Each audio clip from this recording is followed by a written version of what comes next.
اللہ اللہ اللہ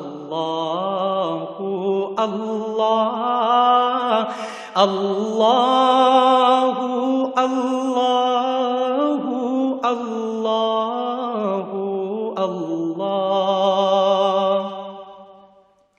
الحمدللہ رب العالمین والصلاة والسلام علی حبیبہ محمد وآلہ وصحبہ اجمعین، اما بعد فاعوذ باللہ من الشیطان الرجیم، بسم اللہ الرحمن الرحیم۔ انظروا الى ثمرہ اذا اثمر وینعہ ان فی ذالکم لآیات لقوم یؤمنون۔ اللہم سبحانک لا علم لنا الا ما علمتنا انک انت العلیم الحکیم۔ مولایا صلی وسلم دائما ابدا علی حبیبک من زانت بالاسر۔ معزز سامعین کرام، السلام علیکم ورحمۃ اللہ وبرکاتہ۔ آیہ کریمہ کا دوسرا حصہ تلاوت کرنے کی سعادت نصیب ہوئی ہے۔ اللہ کریم ارشاد فرماتے ہیں، ذرا اس کے ہر ایک پھل کو تو دیکھیں، جب وہ پھل لاتا ہے اور اس کے پکنے کو، ان میں ان لوگوں کے لیے جو ایمان لاتے ہیں بہت سی نشانیاں ہیں۔ اس آیہ کریمہ میں اللہ کریم کی تخلیق اور تخلیقی باریکیاں، نکھار، خوبصورتیاں، بے شمار پہلو بیان ہوئے ہیں، اور یہاں جب بات ارشاد فرمائی جا رہی ہے تو اس میں کھجور، انگور، زیتون، انار، ان پھلوں کی مثال بیان فرماتے ہوئے کونپلوں سے لے کر پھل اور پھل کی مٹھاس تک ارشاد فرمایا گیا۔ پھر یہ دوسرا حصہ جو آج تلاوت کرنا نصیب ہوا، اس میں اللہ کریم نے ارشاد فرمایا کہ ان پھلوں کو دیکھیں، ان درختوں کو دیکھیں، اس کیفیت اور حال کو دیکھیں کہ جب یہ پھل آتا ہے اور ایک پھول سے ایک پھل اور اس پھل کے پکنے تک ایک پورا نظام ہے، ایک پوری کاراگری ہے، اس کو دیکھیں۔ پھر اس کے ساتھ متصل جو حصہ ارشاد فرمایا گا، اِنَّ فِي ذَلِكُمْ لَآیَاتٍ لِقَوْمٍ یُؤْمِنُونَ، اس میں ایمان والوں کے لیے نشانیاں ہیں۔ ایمان کی بنیاد وحدانیت باری تعالیٰ پر ہے۔ بغیر ایمان کے یہ باریکیاں اور ان باریکیوں کی سمجھ محال ہے، نہیں ہو سکتی یہ بات، یہ گہرائی سمجھ نہیں آ سکتی۔ ایمان وہ کیفیت ہے، وہ حال ہے جو بندہ مومن کو اس قابل کرتا ہے کہ وہ اللہ جل شانہ کی قدرت اور قدرت کاملہ کے اظہار، انہیں دیکھنے اور سمجھنے کی اسے کیفیت نصیب ہوتی ہے۔ یہی حال یہاں ان پھلوں کا اور ان پھلوں کی مثال سے بیان فرمایا گیا ہے کہ جو کوئی بھی پھل دیکھتا ہے اس پھل سے استفادے کی حد تک دیکھتا ہے۔ صاحب ایمان جب اس پھل کو دیکھتا ہے تو اس تخلیق کے تخلیقار کی طرف اس کا دھیان جاتا ہے۔ پھر نہ صرف اللہ جل شانہ کی طرف دھیان آئے گا، اس کی قدرت کے اظہار سمجھ آئے گا، شکرانے کی کیفیت نصیب ہوگی۔ دار دنیا میں لالچ، چاہت، پسند مخلوق کو لڑانے کا بہت بڑا سبب ہے۔ ہر ایک اسی کاوش میں ہے کہ جو ہے جہاں تک میری رسائی ہے میں چھین لوں، میں حاصل کر لوں، میں چھپا لوں۔ اور بندے مومن کی کیفیت کیا ہے کہ وہ شے جو اس کے سامنے تخلیقی مراحل سے گزر رہی ہے، ان کی باریکیوں کو دیکھتے ہوئے بھی شان قدرت کو سمجھ رہا ہے اور اظہار تشکر کی کیفیت اسے نصیب ہو رہی ہے۔ پھر شکر گزاری کی کیفیت ایسی نہیں ہے جیسے ہم گناہگار اپنے معاملات میں روز توبہ کا لفظ استعمال کرتے ہیں، غلطی دہراتے ہوئے بھی توبہ کر رہے ہوتے ہیں لیکن غلطی نہیں چھوڑتے۔ یہ جو شکر کی کیفیت ہے، یہ استفادہ، اب جہاں جو پھلوں کی بات بیان فرمائی جا رہی ہے اس سے انسان استفادہ حاصل کرتا ہے، اس کے ذائقے سے بھی اور اس سے جو وجود کو قوت نصیب ہوتی ہے، جو توانائی نصیب ہوتی ہے، جو وجود کی ضروریات پوری ہوتی ہیں، ہر پہلو اور ہر باریکی سے آپ دیکھتے ہیں۔ لیکن شکر گزاری کی کیفیت کہ یہ ایک پھل جس مقصد کو پیدا ہو اس مقصد کی تکمیل کو پہنچ رہا ہے، اور جسے اس سے استفادہ نصیب ہو رہا ہے وہ کیسے بھی مقصد ہو سکتا ہے، اس کا مقصد کیا ہے، اس کے مقصد کی حصول کی باریکیاں اور اصول کیا ہیں، ان پر عمل کیسے ہو، یہ ساری وہ راہ ہے جو بندے مومن کو با عمل کرتی چلی جاتی ہے۔ اب یہاں اسی لیے یہ بیان فرمایا گیا کہ ان پھلوں کے پکنے میں، ان پھلوں کے آنے اور ان پھلوں کے پکنے میں بندے مومن کے لیے بہت سی نشانیاں ہیں۔ اب لفظ نشانی جو بیان کیا جاتا ہے کیا ہے؟ ہمارے بہت پیارے جو دار دنیا سے گزر چکے ہیں ان کی اولاد کو دیکھتے ہیں تو کیا کہتے ہیں کہ میرے فلاں بزرگ یا فلاں عزیز کی یہ نشانی ہے، یہ اس کی اولاد ہے۔ کہیں مکان ہے، کوئی جائیداد ہے، کوئی شے ہے، کہیں کوئی بیٹھا رہا، کسی پیارے کے ساتھ چند کلمات نصیب ہوئے، باہم گفتگو ہوئی، اس مقام کو، اس پتھر کو، اس درخت کو، اس جگہ کو نشانی کے طور پر جب بندہ دیکھتا ہے تو کیا ہوتا ہے اس نشانی؟ ہر نشانی تب کہلاتی ہے کہ اس کے ساتھ ایک یاد منسلک ہوتی ہے، ایک کیفیت اور ایک حال منسلک ہوتا ہے۔ تو یہ جو قدرت کاملہ کی نشانیاں ہیں، ان کا اظہار بندے مومن کو کس یاد پہ لے جاتا ہے؟ اس حقیقت سے آشنا کرتا ہے کہ بندگی کیا ہے۔ اب اس جگہ کا اس کیفیت اور اس حالت کا نہ ہونا انسان کو تکبر کی طرف لے جاتا ہے۔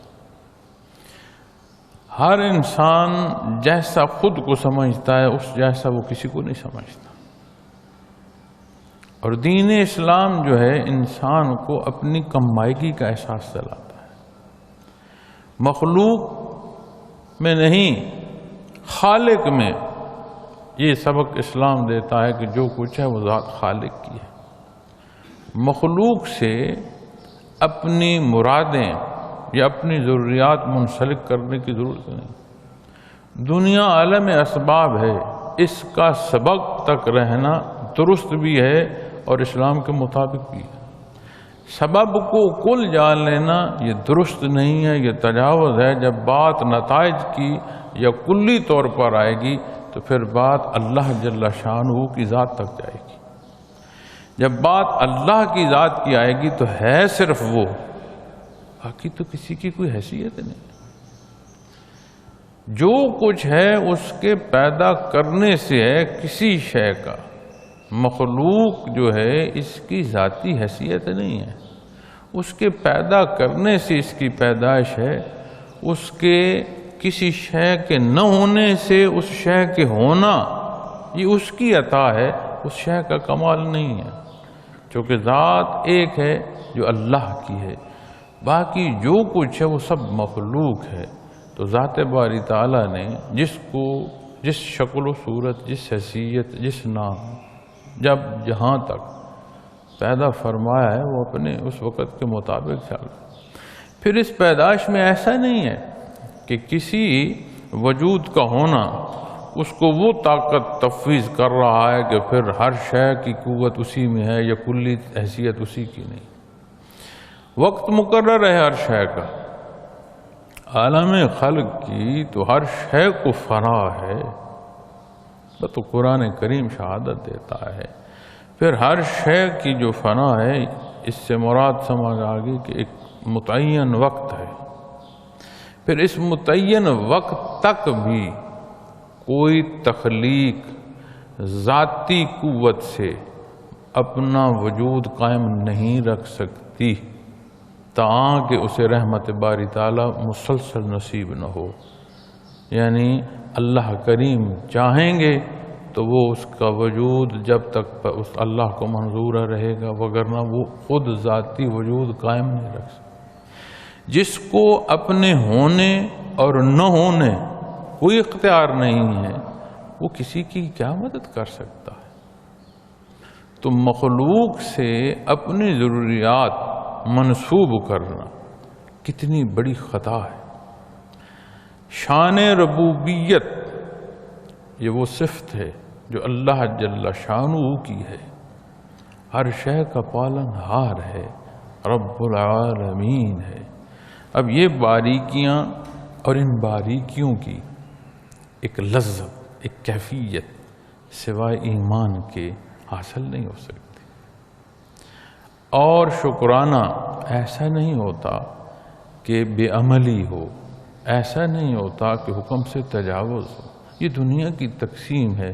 اللہ کریم نے کسی کو وجودی قوت دی ہے، کسی کو ذہانت عطا فرمائی ہے، کسی کو دونوں دی ہیں، کسی کے پاس دونوں نہیں ہیں، کسی کی دنیا میں حیثیت ہے، کسی کی دنیا میں حیثیت کمزور درجے میں ہے، کسی کے ساتھ اتنی قوت ظاہری ہے کہ مخلوق اس کے ساتھ ہے، کسی کے پاس عزیز و اقارب میں کوئی رشتہ بھی نہیں، کوئی بہت امیر ہے، کوئی بہت غریب ہے، لیکن ہر ایک اپنی کیفیت اور اپنے حال میں اس امتحان گاہ میں۔ یہ جو شکایت ہماری ہوتی ہے نا کہ میری صحت کیوں بہتر نہیں ہے، یہ میرے پاس یا جو امارت کیوں نہیں ہے، یہ اللہ کی تقسیم ہے۔ عزت و ذلت کا مالک وہ ہے، رزق کے بڑھانے اور کم ہر شے کا مالک وہ، یہ اس کی تقسیم ہے۔ جب ہم اپنی کیفیت اپنے حال پر اعتراضی سوچتے ہیں یا اللہ نہ کرے بولتے ہیں، تو یہ بہت بڑی تجاوز کی صورت ہو جائے گی، کیونکہ یہ تقسیم اللہ کی ہے، یہ اعتراض اللہ کی تقسیم پر ہے۔ کس وقت میں، کس رنگ و نسل میں،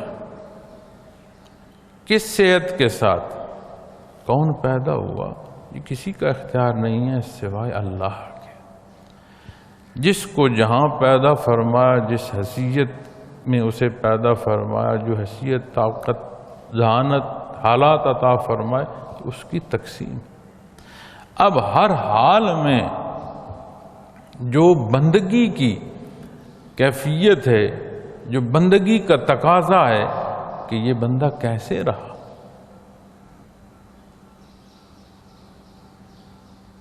اب ہمیں تو اپنی حیثیتوں میں بہت بڑی بات اور جھگڑا رہتا ہے۔ جب ہم شہادہ پڑھتے ہیں تو عبدہ و رسولہ، یہ جو بندگی کی کیفیت ہے، یہ اتنی اپنے اندر اتنی، اب اس کو میں اگر بلندی کہوں تو شاید پھر یہ اس تکبر کے حال میں چلی جائے۔ یہ بہت بڑی حیثیت ہے اس معنوں میں کہ رب کائنات نے، اللہ جل شانہ نے اپنی عبادت کو پسند فرمایا، جس مقصد پہ پیدا فرمایا اس مقصد کی تکمیلی حصوں تک پہنچنا نصیب ہو، تو یہ تو بہت بڑی بات ہے۔ اب اس سے تجاوز میں جب کوئی جاتا ہے، ضد اور عناد میں جب کوئی جاتا ہے، تو نقصان اپنا کرتا ہے، کیونکہ حیثیت تو ہے کوئی بات کا اختیار ہے نہیں اپنے وجود تک، مرہون منت ہے اللہ جل شانہ۔ تو یہ جو بندگی کی کیفیت ہے، یہ بہت بڑی عطا ہے اللہ کی، اور اس بات کی سمجھ تعلق باللہ سے آئے گی، ایمان سے آئے گی۔ جتنی اس تعلق میں کمزوری ہوگی، اتنی دھندلاہٹ ہوگی، چیز نظر نہیں آئے گی، حقیقت سمجھ نہیں آئے گی۔ اور جتنا بندہ حق سے دور ہوتا ہے اتنا وہ انا پرست ہوتا ہے، اتنا وہ متکبر ہوتا ہے، چونکہ انکار کر رہا ہے۔ اور جتنی بندگی نصیب ہوگی، جتنا ایمان نصیب ہوگا، جتنی ایمان کی چاشنی محسوس کرے گا، اتنی اطاعت میں آئے گا، اتنی اللہ کریم کی محبت اسے نصیب ہوگی کہ اس اطاعت میں اس کی حیات ہوگی، اس اطاعت میں اس کی لذت ہوگی، اس اطاعت کا جو حال ہے وہ اس کا مقصد حیات بنتا چلا جائے گا۔ اسی لیے جب ہم عبادات کو دیکھتے ہیں تو اکثر باہر محسوس کرتے ہیں کہ عبادت کرنی ہے، نماز پڑھنی ہے، اصول و ضوابط پر چلنا ہے، ایک محسوس ہوتا ہے کہ باہر ہے۔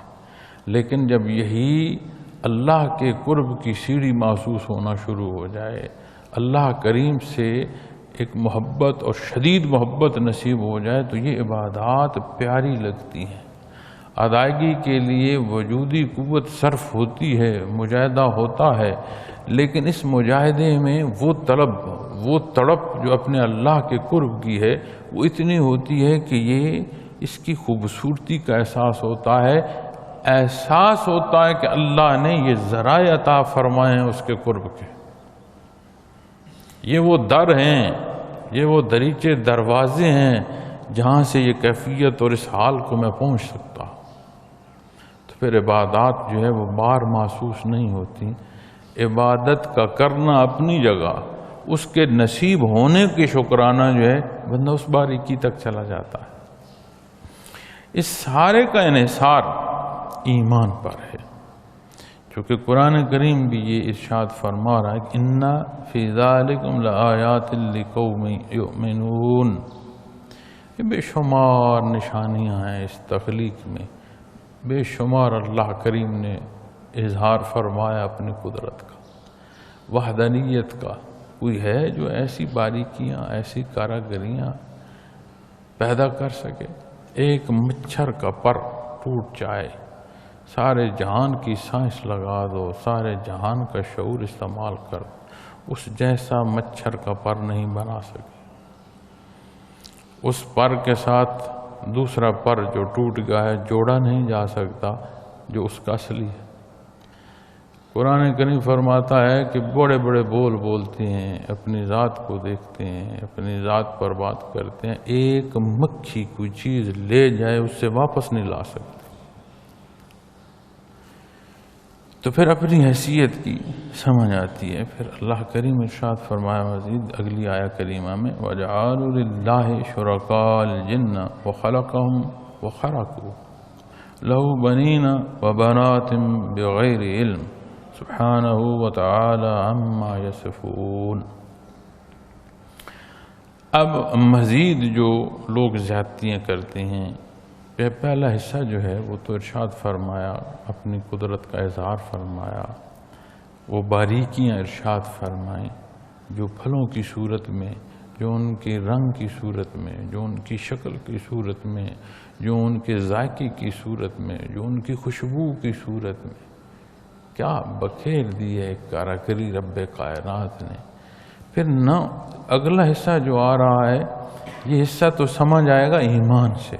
جب ایمان نہیں ہوگا تو ان باریکیوں کو تو باریکیوں پر تو ہم بات کر رہے ہیں، ارشاد فرمایا جا رہا ہے، وہ اللہ کی ذات کے ساتھ شرک شروع کر دیں گے۔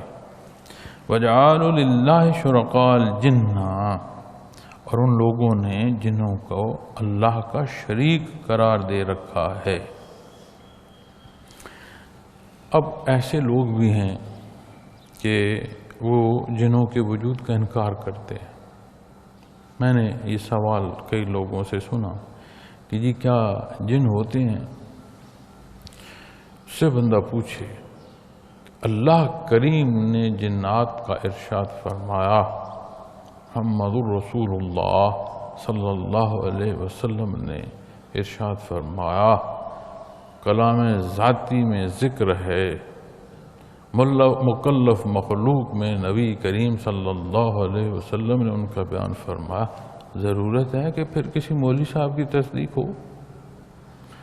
باریکیاں سمجھنے کا سوال اور ہے، جو بات ارشاد فرما دی گئی ہے اس کا ہونا اور اس کا نہ ہونا یہ سوال بڑی دور کی گہرائی ہے۔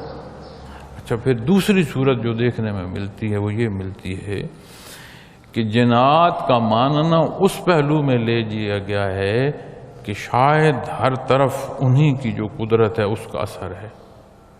ہماری ضروریات کا پورا کرنا، ہماری خواہشات کی تکمیل، تو ہی تو آپ جہاں جاتے ہیں آپ دیکھتے ہیں کہ کتنی عمل ہیں اور کیسے کیسے ان کے دعوے ہیں، اور وہ دعوے سر عام ہیں۔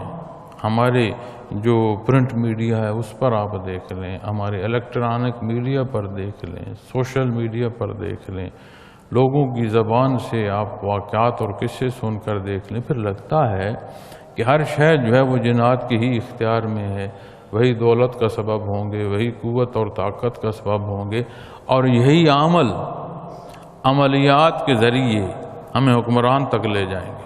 ایک عام ضرورت سے لے کر حکمرانی تک پھر ہمارے معاشرے میں نظر آتا ہے کہ یہی عمل ہمیں یہ دنیا کی قوت دینے کا سبب ہو۔ اگر یہ دنیا کی جو تقسیم ہے یہ عملوں کے ہاتھوں میں ہے یا یہ قوت جنات کے پاس ہے، پھر اللہ جل شانہ کی قدرت کا اظہار کہاں ہے؟ پھر وہ بات کہ کوئی پتا ہوا کے سپرد نہیں ہوگا خشک جب تک اللہ کا حکم نہ ہو، اس پر ایمان کہاں ہے ہمارا؟ حقیقت نہیں بدلتی۔ اب دن ہے، اس دن میں اگر ہم میں سے کوئی یہ سمجھ لے کہ یا کہے یا یہ سمجھے کہ رات ہے تو سمجھی رکھے، کہتا رہے۔ کیا دن کے ہونے کی حقیقت رات میں بدل گئی؟ نہیں۔ نقصان اٹھائے گا تو جو دن کو رات کہہ رہا ہے وہی اٹھائے گا۔ تو عین اسی طرح جب دنیا کی تقسیم میں ہم غیر مری قوتوں کو کل جان لیں گے اور ہمارا ایمان اتنا کمزور ہوگا کہ جو اللہ کریم کی قدرت ہے اسے ہم بعید رکھیں گے، تو نقصان کس کا ہوگا؟ دن تو ہے بھائی، سورج چڑھا ہے، وہ روشن ہے، ہر چیز نظر آ رہی ہے۔ تو جو کہہ رہا ہے کہ رات ہے اسے اپنی بینائی کا سوچنا چاہیے، اپنی آنکھوں کا علاج کرانا چاہیے، چونکہ رات نہیں ہے، یہ نقص اس میں ہے کہ وہ دن کو رات دیکھ رہا ہے، اس کی آنکھیں دھندلا گئی ہیں، اندھی ہو گئی ہیں، اس کی بینائی کا نقص ہے۔ تو اس نقص کو ہم اگر جائزہ لیں تو اپنے معاشرے میں نکل کر دیکھیں، پھر وہ لوگ جو عملیات کرتے ہیں ان کے پاس جو لوگ جا رہے ہیں وہ انہیں اس کا معاوضہ دیتے ہیں، اور وہ معاوضہ لیتے ہیں ان جادوؤں کا اور جنات کے حوالے سے جو دعوے کرتے ہیں اور لوگوں کی ضروریات کا پورا کرنا، اس کے لیے وہ ان سے اجرت لیتے ہیں۔ اب اگر بندہ ذرا سا بھی شعور رکھتا ہو تو جو اپنی ضرورت میرے پیسے سے پورا کر رہا ہے وہ میری ضروریات جنات سے مجھے پوری کرا کر دے گا، تو وہ اپنی ضروریات ان جنات سے اور ان قوتوں سے اپنی ضرورت کیوں نہیں پوری کر لیتا؟ ہاں، عام سی بات ہے، لیکن جب ایمان کمزور ہو نا تو یہ عام سی بات ایک پہاڑ بن جاتا ہے، ایک رکاوٹ آ جاتی ہے۔ جب عبادات کا خیال اور ان کی اہمیت نہ رہے، جب ضروریات دنیا ہی سب کچھ بندہ سمجھ لے تو پھر یہ باریکیاں سمجھ نہیں آتی۔ اسی لیے تو یہ جو پچھلا حصہ ہے اللہ کریم نے فرمایا ہے نا کہ اِنَّ فِي ذَلِكُمْ لَآيَاتٍ لِقَوْمٍ يُؤْمِنُونَ، یہ باریکیاں سمجھنا اس کے لیے ایمان درکار ہے۔ جتنا خوبصورت آپ لائٹ بنا لیں، اس کی جتنی قوت اور اس کی وولٹیج کا اس پر آپ تحریر کر دیں، وہ روشن نہیں ہوگی بھائی جب تک اس کو بجلی نہیں پہنچاؤ گے۔ وہ بجلی ضرورت ہے اس کے روشن ہونے میں۔ اسی طرح بندگی کی کیفیت اور حال تخلیقی طور پر موجود ہے، اس میں اس کا نصیب ہونا اور اس کے نصیب ہونے کے ساتھ اس میں ترقی ہونا ضرورت ہے ایمان کی۔ اللہ کریم کامل ایمان عطا فرمائے، اللہ کریم یہ توفیق عطا فرمائے اس دن سے پہلے کہ جس دن حساب کتاب ہونا ہے، ہم اپنے حساب میں خود اپنا دھیان کر لیں کہ ہم کہاں کھڑے ہیں، کس طرف جا رہے ہیں۔ پھر جنات کو جب کی بات آتی ہے، پھر دوسرا حصہ، تیسری بات جو جنات کے حوالے سے عرض کروں، ایک جمع غفیر ہے جو اس ضرورت کے تحت آتا ہے کہ جنات تنگ کرتے ہیں، پورے گھر میں فساد برپا ہے، جنات تنگ کرتے ہیں، غیر فطری چیزیں ہو رہی ہوتی ہیں، کہیں آگ لگ رہی ہے، کہیں سامان گیلا ہو رہا ہے، کہیں ہے کچھ نہیں لیکن بدبو اٹھ رہی ہے، تفن آگ کی محسوس ہوتا ہے، کھولیں تو شاید کوئی نہیں، لوگ ڈر رہے ہیں۔ کیا سبب؟ ایک باریکی عرض کرتا ہوں، جن جو ہے اللہ کریم نے اسے آگ سے پیدا فرمایا، بشر جو ہے، انسان جو ہے، یہ مٹی سے پیدا فرمایا۔ اب جو کیفیت جن کی ہے، اسے جب آپ انسان کے وجود کے قریب کریں تو اس کے باڈی سیل ٹوٹتے ہیں، اس پر اثر آتا ہے۔ یہ جو سود خور ہیں، ان کے حوالے سے قرآن کریم بتاتا ہے، ارشاد فرماتا ہے کہ یہ قیامت کو ایسے اٹھیں گے جیسے کسی کو جن چمٹا ہو، کوئی ہوش نہیں ہوگا، پاگلوں کی طرح اٹھیں گے۔ تو یہی قربت جب انسانی دماغ پر اثر کرتی ہے تو پھر انسان جو ہے وہ پاگلوں جیسی حرکت کرنا شروع کر دیتا ہے، یعنی جنات کا وجود انسانی وجود کے قریب آئے تو انسانی وجود میں ٹوٹ پھوٹ ہوتی ہے، اور یہ ٹوٹ پھوٹ باڈی سیلز میں ہوتی ہے، اور یہ باڈی سیل کو اگر آپ دیکھیں تو دماغ بھی تو مرکب ہی نہیں کا ہے، تو پھر ہوش جو ہے وہ خراب ہونا شروع ہے۔ اب اس بشر کو جسے اللہ کریم نے نیابت عطا فرمائی، جس میں انبیاء اور رسول مبعوث فرمائے اور کسی تخلیق میں نہیں ہے، جنات میں نہیں ہے، کلام ذاتی سے جسے نوازا صرف بشر ہے، جسے امام الانبیاء حضرت محمد الرسول اللہ صلی اللہ علیہ وسلم کی بعثت سے نوازا۔ یہ شرف ہے بنی نوع انسان کا، عظمت ہے اس کی۔ اب یہ اپنی اصل حالت پر ایمان اور ایمانی پہلوؤں پر ہو تو اس کے ساتھ انوارات، کیفیات اور اس کا حال ایسا ہوتا ہے کہ جنات اس کی کیفیت اور حال برداشت نہیں کر سکتے۔ انسانی باڈی سیل تو اس میں خراش یا ٹوٹ پھوٹ کی صورت پیدا ہوتی ہے، جس انسان کے ساتھ انوارات الہی وارد ہو رہے ہوں اس سے جن کا وجود جلنا شروع ہو جاتا ہے، وہ برداشت ہی نہیں کر سکتا۔ اب جب یہ بشر یہ شکایت کرے کہ مجھے جن نے گرفت کر لیا تو اس کا مطلب کیا ہے؟ اس کی وہ حقیقت اس کے پاس ہے نہیں جس کے لیے اللہ نے اسے پیدا فرمایا۔ جیسے میڈیکل سائنس کی آج سرچ ہے کہ امیون سسٹم جس کا کمزور ہے اسے زیادہ احتیاط کرنی چاہیے، کیونکہ کسی قسم کا بھی کوئی جراثیم ہوگا، کوئی وبا ہوگی، کوئی بیماری ہوگی، اسے فوراً لگ جائے گی۔ تو ہم میں سے جو کمزور ہوتا ہے فوراً بیمار ہو جاتا ہے، اسی جگہ پر جو طاقتور اور صحت مند گزرتا ہے وہ بیمار نہیں ہوتا۔ اس کی اپنی کمزوری بیماری کے جراثیم کو مزید طاقت کی حیثیت دے دیتی ہے، کیونکہ اس کی طاقت تو وہی ہے، اس کی کمزوری اس کی طاقت کا جو توازن ہے وہ بگاڑتی ہے تو بیمار ہو جاتا ہے۔ اسی طرح جب ہم بے عمل ہوتے ہیں، ہمیں احساس نہیں ہے عبادات کا، عبادات میں فرائض کا، فرائض میں نماز کا، تو پھر یہی حال ہوگا بھائی۔ تو پھر بے شمار مخلوق ملتی ہے جن کی یہ شکایات ہیں۔ اللہ قادر ہے، کارساز ہے۔ مجھے اپنی اس عمر تک حضرت جی رحمۃ اللہ تعالیٰ علیہ کے ساتھ بے شمار واقعات دیکھنے کو ملے، اپنی اس عمر تک میں نے بے شمار پہلوؤں سے یہ دیکھا، لیکن جسے بھی اس کا علاج دیا گیا ہے آج تک میں نے ایسا نہیں دیکھا کہ اس نے اس علاج پر عمل کیا ہو اور جن کی پھر گرفت رہی ہو۔ میرے تجربے میں اتنی عمر میں ایک واقعہ بھی نہیں ہے۔ کیا سبب ہے؟ سوائے اللہ کے نام کی برکت کے، سوائے اتباع محمد الرسول اللہ صلی اللہ علیہ وسلم، اور کون سی توپ ہے جو یہاں سے چلائی جاتی ہے؟ یہ سب سے بڑا کمال اتباع ہے۔ سب سے بڑی عظمت جو ہے وہ ذات کی نفی میں ہے، اللہ اللہ میں ہے۔ ہم عبادت کو دیکھتے ہیں، پھر ہم شعبہ جات پر بحث کرتے ہیں۔ ہمارے اندر اتنی کمزوری ہے کہ دینی شعبہ جات کو ہم مخالف دیکھتے ہیں، مقابل دیکھتے ہیں۔ ائمہ کرام نے بحث فرمائی، اس بحث میں بہتر اور بہترین ہمارے سامنے میسر ہے۔ اس بہتر اور بہترین میں یہ دیکھنا کہ بہتر اور بہترین دونوں ایک راہ ہے، اس میں مقابل لا کھڑنا کیا کرتا ہے؟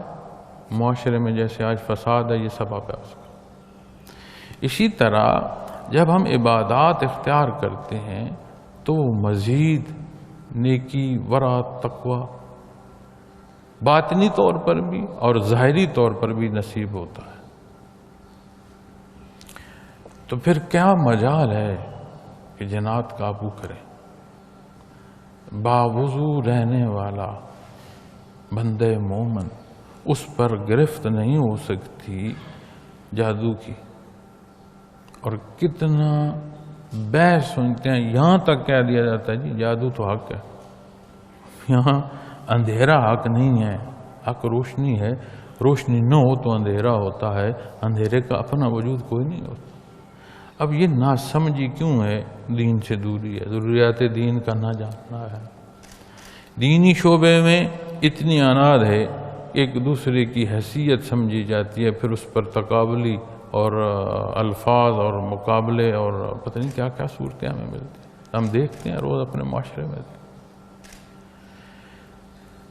اگر یہ باریکی سمجھ آ جائے،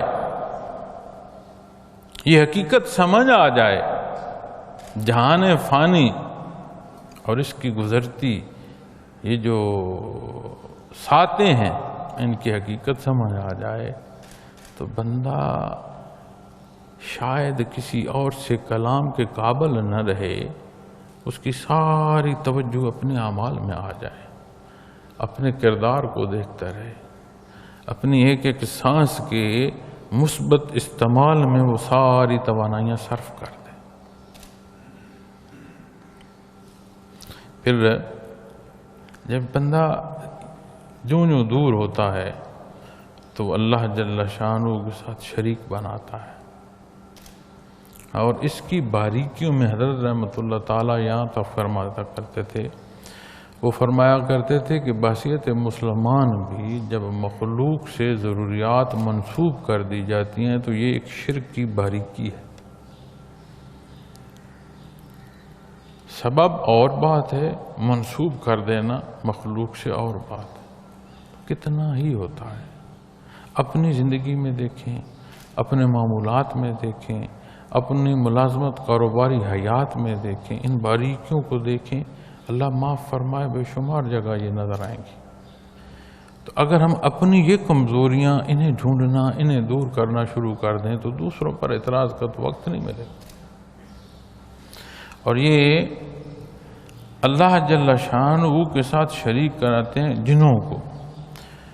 فرمایا وَخَلَقَهُمْ، جنہیں اللہ نے پیدا کیا، یعنی جنہیں اپنی پیدائش کا اختیار نہیں، موت کا اختیار نہیں، اسے اللہ کا شریک ٹھہراتے ہیں۔